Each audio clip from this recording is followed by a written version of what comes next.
Okay, so to demonstrate the problem I'm having with my Atari XL, I'm going to turn it on. And you can see on the little screen, the screen looks fine, but may look a little blurry in this output here that I'm having on my video. But you can see it's just pressing a letter L. So that letter is stuck. And if I press off, then other things can happen. But for the most part, it seems to be stuck doing the same thing over and over again. So we're going to take it apart and figure out what's going on inside of the keyboard. Okay, so we're going to take the Atari 600 XL apart. There are 4 screws on the back, so it's really easy to take apart.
So just use a little magnet there to get it apart because sometimes the screws get stuck in there. So I'm going to just turn it around and you're going to see very quickly that it comes apart, but the keyboard itself has got this connector here, and it's a mylar connector inside, and you have to be very careful taking this apart. So you can actually rest it on the side, and with 2 hands, just gently tug it a little bit side to side until it comes out like that. And then the power connection right here for the light, I'm going to actually disconnect that. And we're going to move that on the side.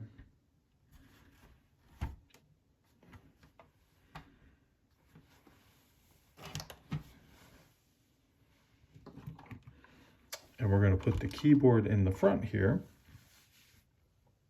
And you can see that first off, what appears to be a ground wire over here. So I'm going to take that out.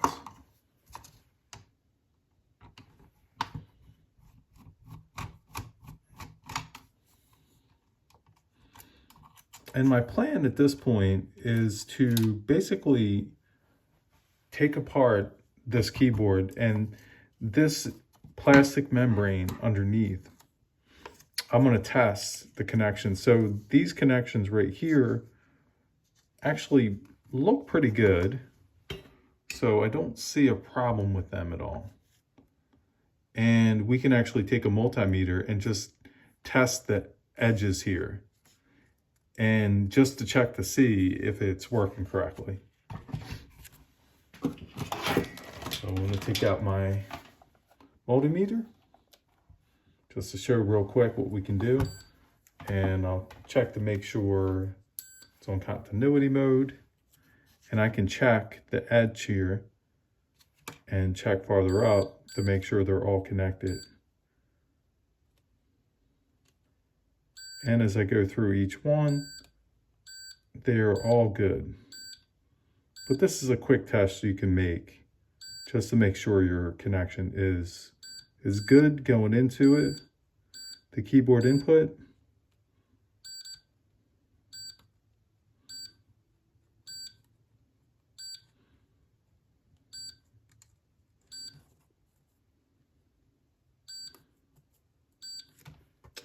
Okay, so at that point, I'm gonna go ahead and start taking out all these little screws here.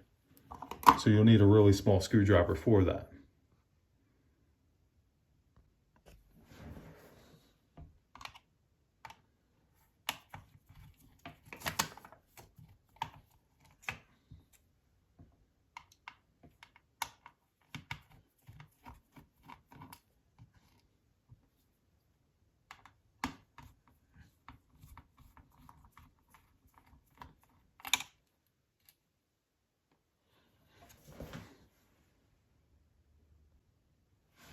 So after taking out all the little tiny screws, you still have these side screws here that have to come out.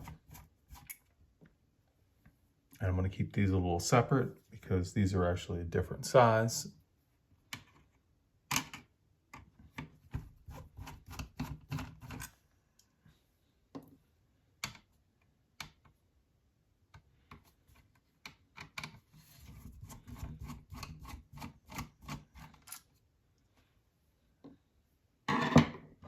And now at that point, I think I have all the screws out.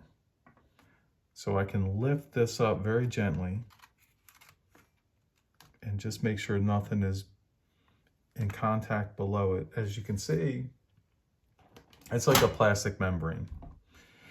And so each one of these points, when you press down on the keyboard on the other side, they actually make contact.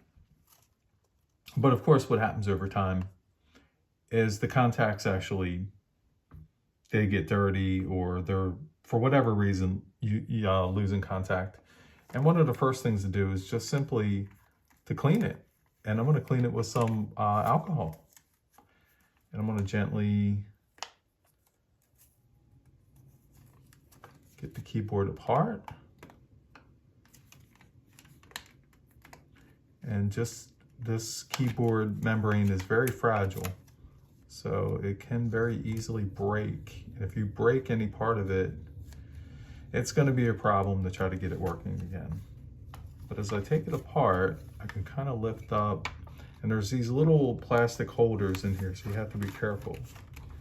And I'm going to gently open it up, and I can see all the way inside of it. And this looks like another plastic piece that's inside of there that's kind of sits in between.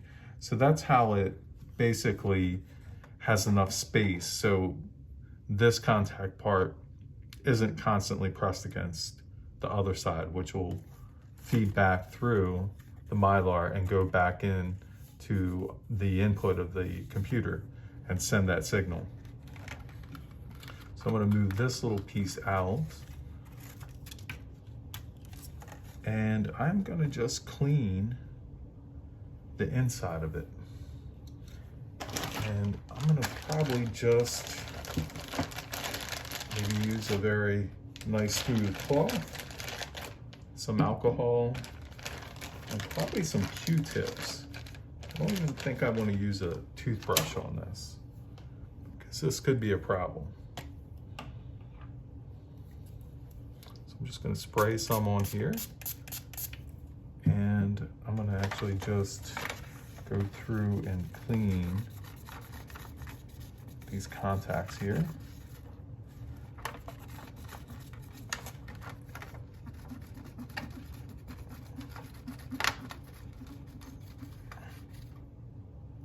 And just make sure it's nice and clean. It doesn't look like there's much on here.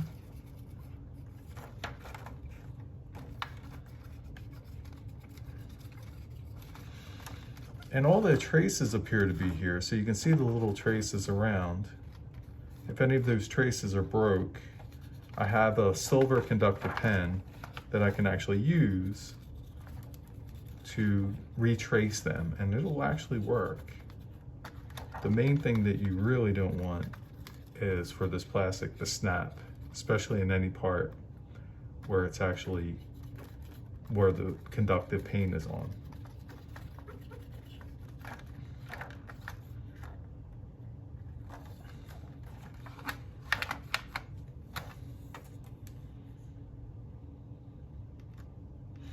And we could also, if we're not sure, we can definitely do a test with the multimeter between these contact points. I'm going to actually move this over and clean this side.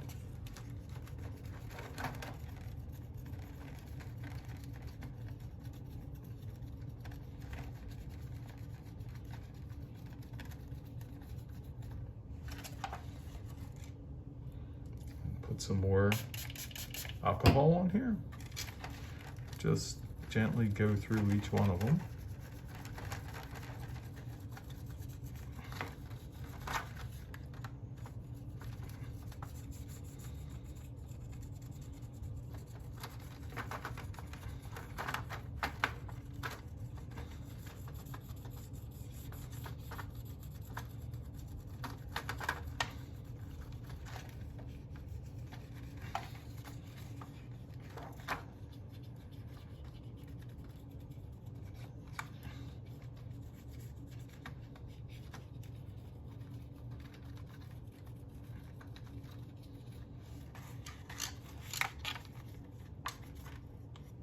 And really, it doesn't look dirty at all. It looks like it's in really good shape. But strangely enough, sometimes just taking it apart and putting it back together has quite an effect on it. And of course, we have to make sure we have this piece here. And if I look at this piece, it looks pretty clean as well. So then I have to start asking myself, why the heck is it not working? And well, it's really hard to say. I'm gonna look and see if there are any broken traces or anything. And you can see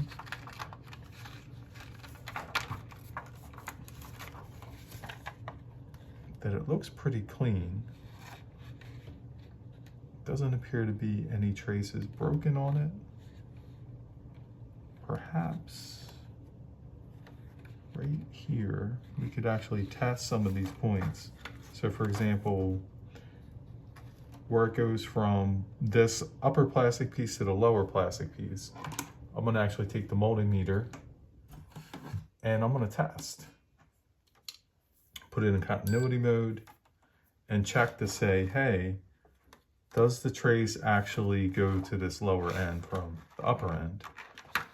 And if I check one of these traces over here, and sometimes it's hard to know, so I'm actually taking the multimeter and going from that edge all the way to where the connector is. So it's just easier to just run it up and down and to see if you get good contact. And so if that's there, then that should work. And there it is somewhere on there. And the same, I'm going to check one of these over here. And so that would be my plan B if it actually doesn't improve after I put this back together. But in the meantime, I'm going to put this back together and see what kind of luck I have with it. So I'm going to take this piece in between and place that back in there. We have to make sure we line this up.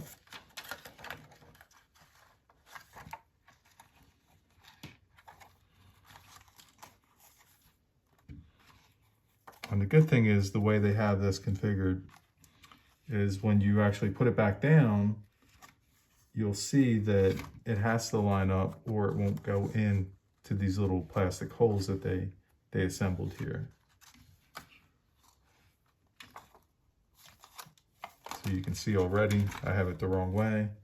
But since we have these little holes, we can kind of just line it up and they're pressed down in there. And I can see all these little plastic holders here are coming in. And the same on this side. You can actually look over and see, okay, this needs to go in there. And that comes out. I'm gonna put this tape back on.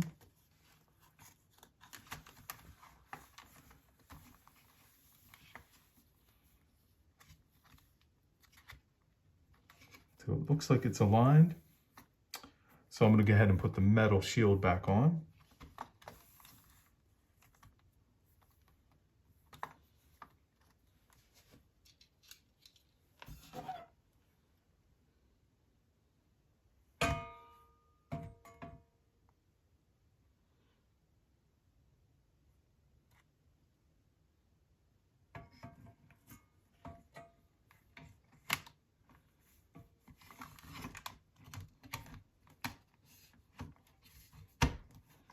Make sure everything goes in, all the holes are aligned correctly. You definitely don't want to send the screws through a place where it's plastic. You want to make sure it goes perfectly through the hole where it's supposed to go. And then from there, I'm just going to put some of the screws back in. I'm not going to put them all back in. We're going to actually just test it and make sure that it actually works. And it kind of looks like doesn't quite look right. And I think I may have it the wrong way. It actually goes like this.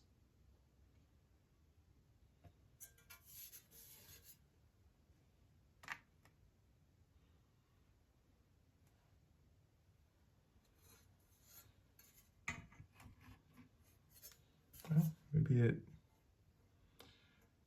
remember that one's up there. Sometimes this can be a little tricky to make sure you have it in correctly.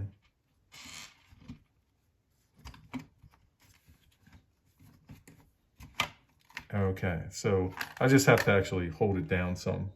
Oh, and then the keyboard comes out at the bottom. You can see that. So that's a problem right there. And, you know, it's one of those things where this keyboard is going to just come out now, and we're going to have to actually move this back in and line it up.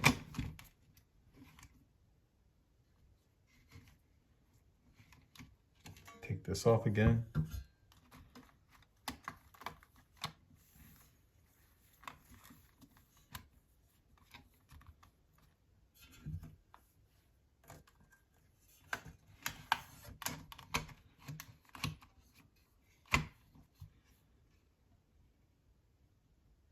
And I can see the little screws coming through, and I can see the little holes for them, so I know I'm in good shape there. And then I'm going to just take some of these and put these back in.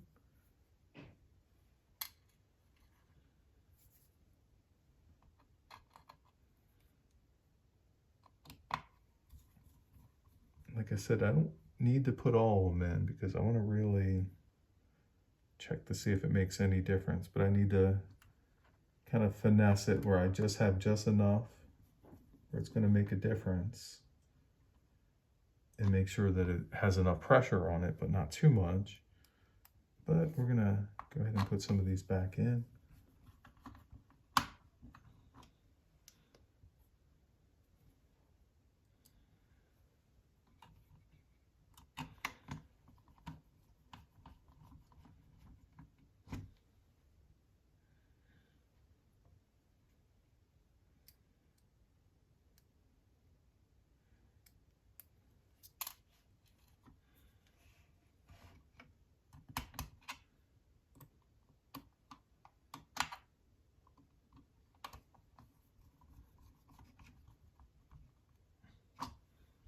And put a couple over here.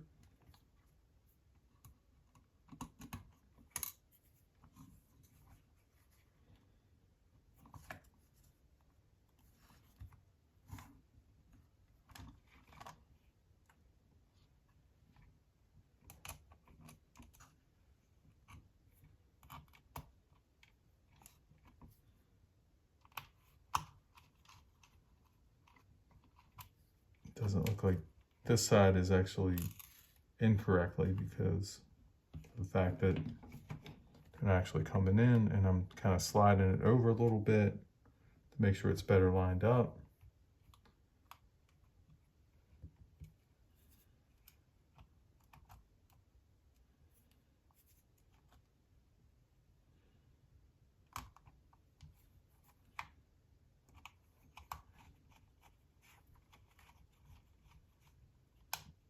And I still don't think that one's in.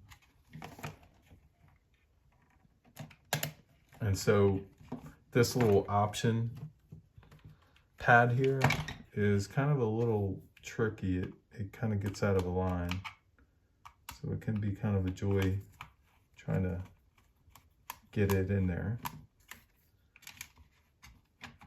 And it's still not in there.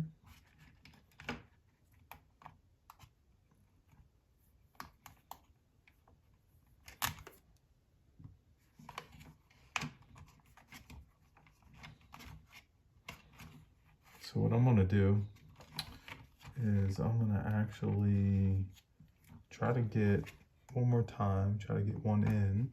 If not, I'm going to screw in these bigger screws on this side.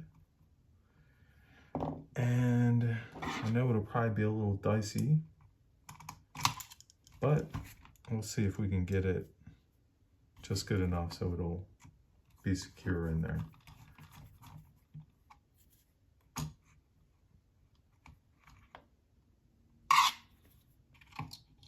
And this one, it's got the ground on it.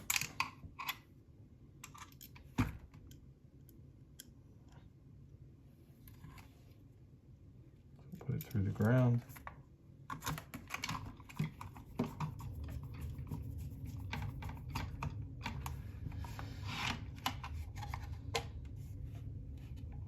And move it down and line this up. Get some of these other screws, these little bigger ones in here.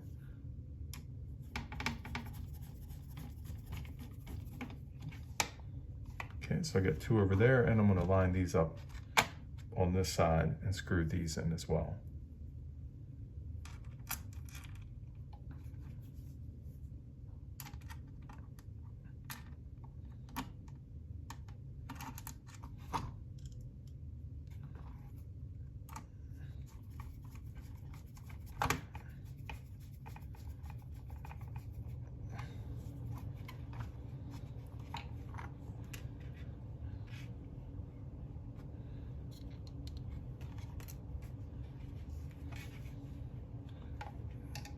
Okay, so that should be good for now. And then we'll go ahead and see if it makes any difference at cleaning it all. Okay, so I have the keyboard back in and just loosely just tighten it up very, very slowly. Press it back in there. Make sure I'll reattach this wire here. And I'm gonna flip the keyboard over and I'm gonna turn on the little TV that I have here, and I'm going to see if it makes any difference at all, whether it's good or bad.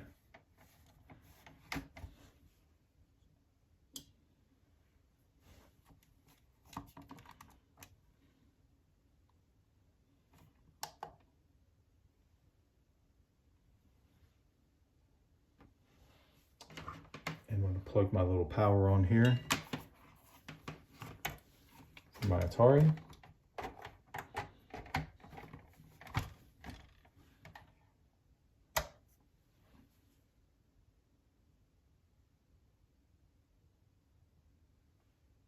Okay, and see if any of the letters are actually working. And they are not. Nothing is working except for the brake. The reset's working.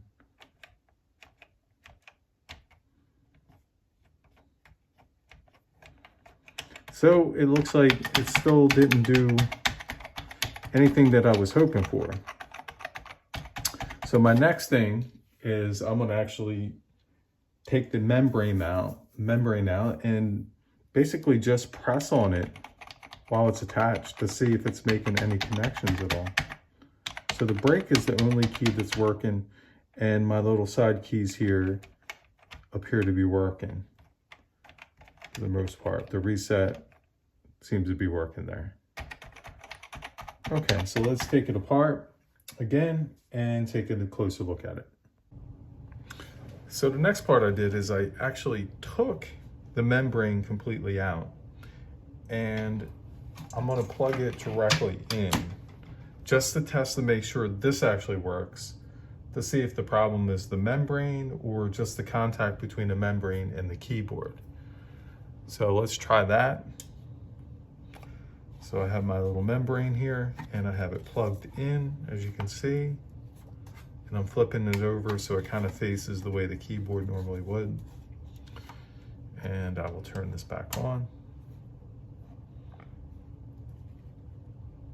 And we'll see it come up on the screen. And it may be hard to see, but you can see it in the top corner. And if I press on a key,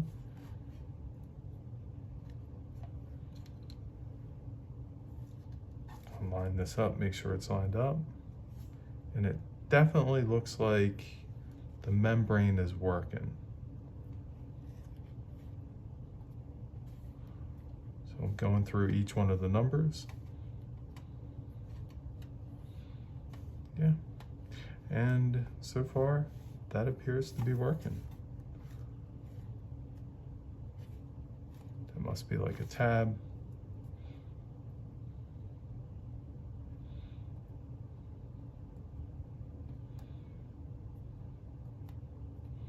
It definitely appears as though everything is working on this keyboard. So the problem is not the membrane, it's the contact between the membrane and the keyboard.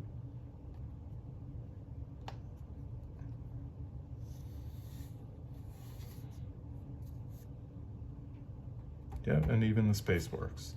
And if I check the side buttons, they're probably going to work too. And there's the reset button.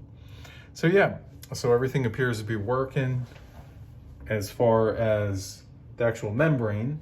So now let's try to figure out what's going on between the membrane and the keyboard.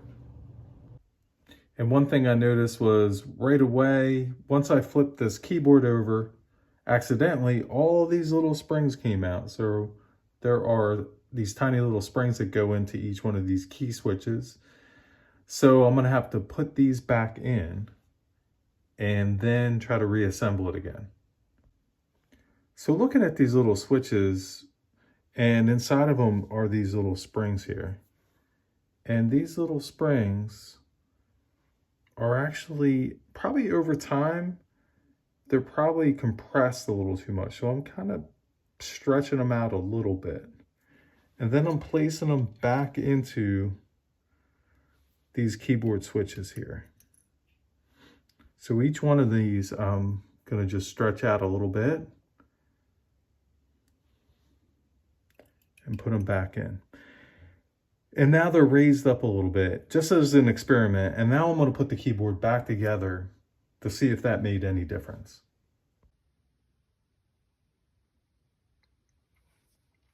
Okay, so after reassembling some of the keyboard, not all of the screws, but I just want to give it a quick test to see if cleaning it made any difference.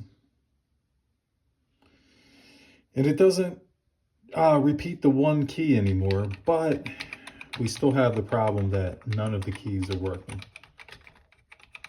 So we know that there's a problem once we put the keyboard back in, there's a problem. And the break key works.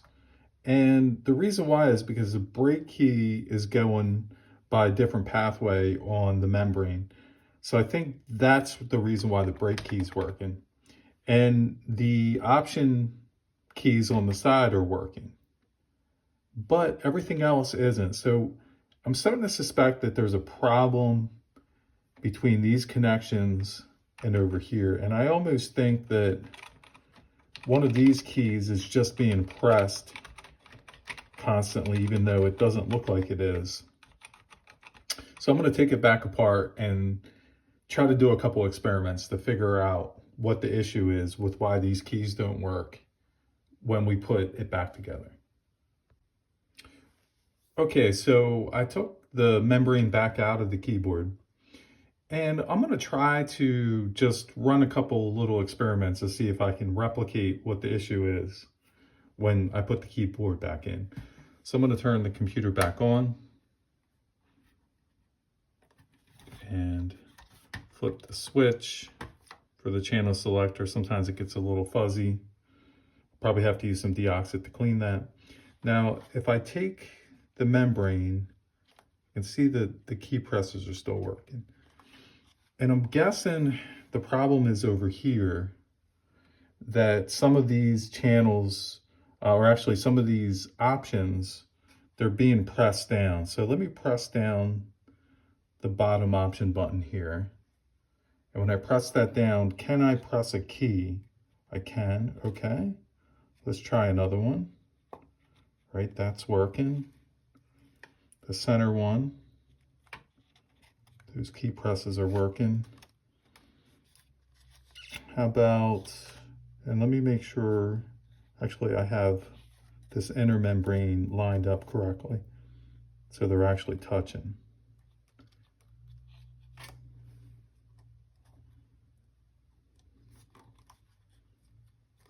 And it's still working. I press down 2 of them, still working. Press down 3 of them, still working. Press down 4 of them.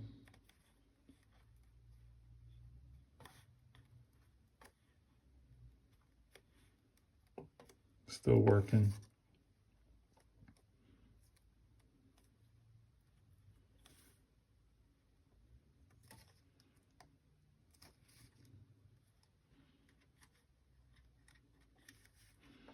What happens if the membrane is misaligned in here? I wonder if that's the problem.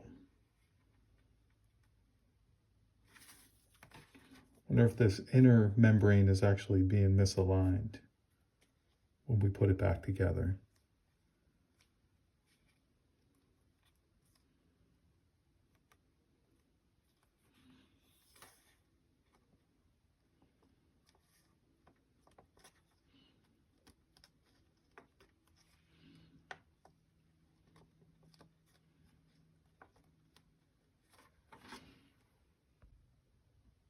I'm starting to suspect that right here, these 2 little connection points right here, which is for the power, they look a little bit worn out. So I'm gonna actually clean that up and probably use a silver conductive pen if I find that it's not actually registering on the multimeter. Okay, so with the membrane back out, I'm going to run a little experiment, and I'm starting to think the problem is down here in this option key. So if I just press any of the keys with everything lined up,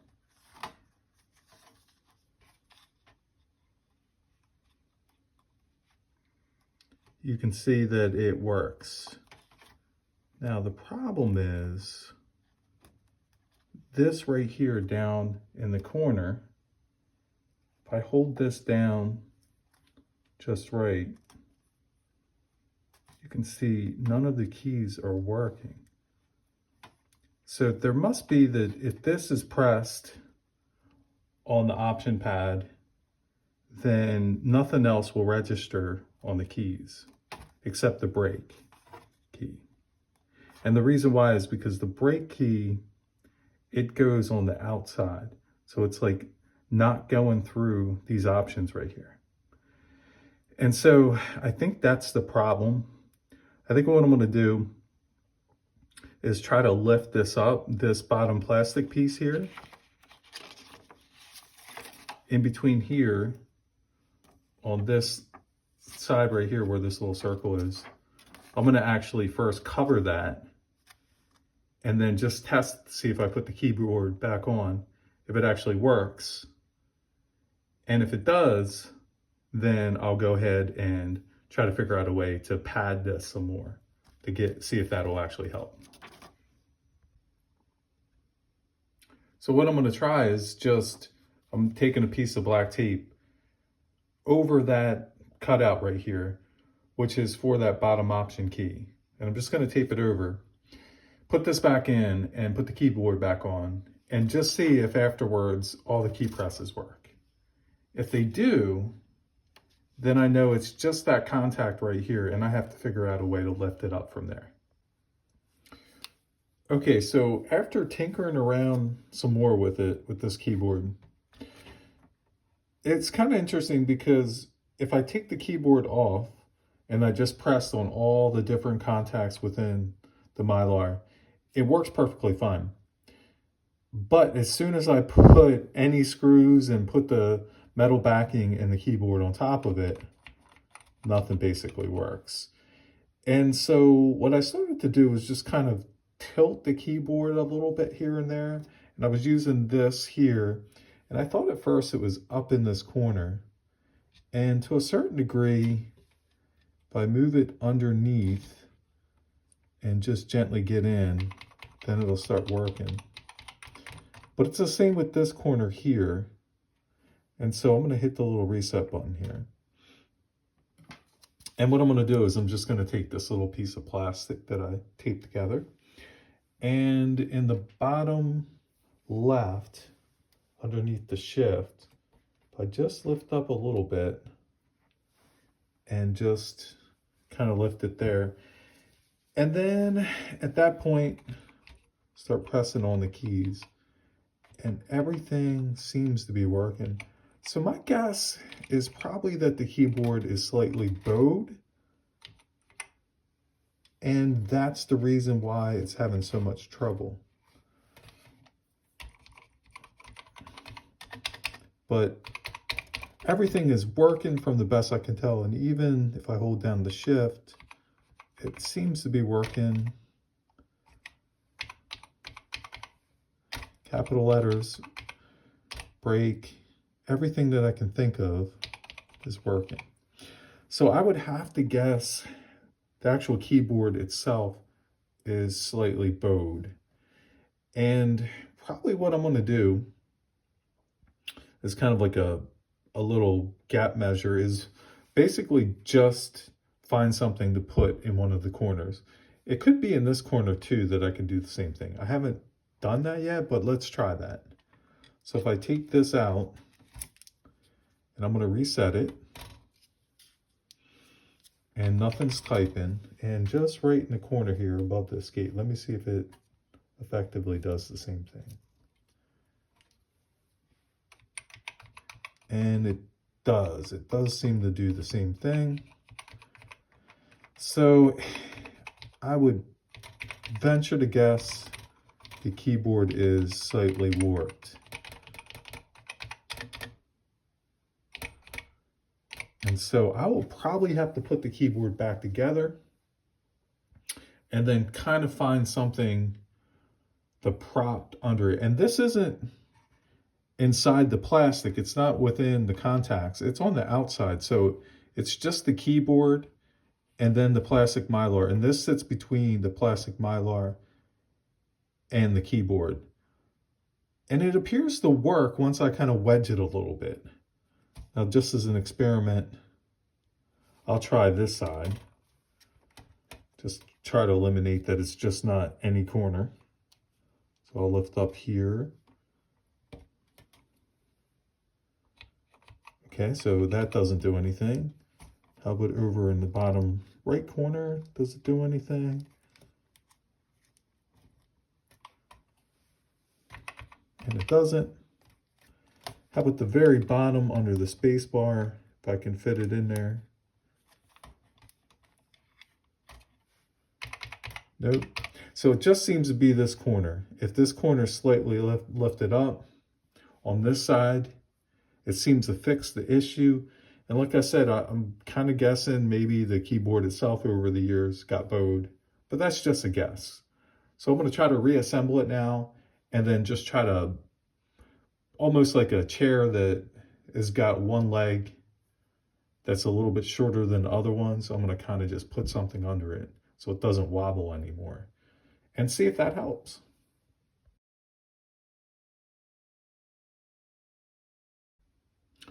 Okay, so after many trials and tribulations going through this, what I discovered was each one of these springs on the other side of the keyboard, on the other side, these actually press against the Mylar. And if any of these springs are not totally in, then basically the keyboard's not going to work. So you basically have to press each one of these in, and you can see it's quite difficult. One thing that I found that's really helpful is having a magnet with these. And that's because you can pull these up in the magnet. So be very careful. These little springs come out very easily.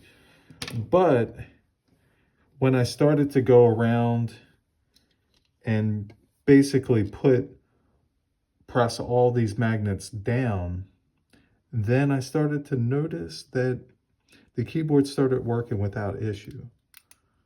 And then if any of them actually came up at all, then it's a problem. So what I'm going to do is take the flat screwdriver, one that kind of perfectly fits in there so it gets both sides of the spring, and just hold it down so that coil becomes tighter on each one of these. And it's kind of a tricky business, but you basically have to do this if you're having this problem with your keyboard not working, or if like a key repeats all the time. And be very careful, all these little springs will flip out if you turn this over even slightly. They'll just slide right out.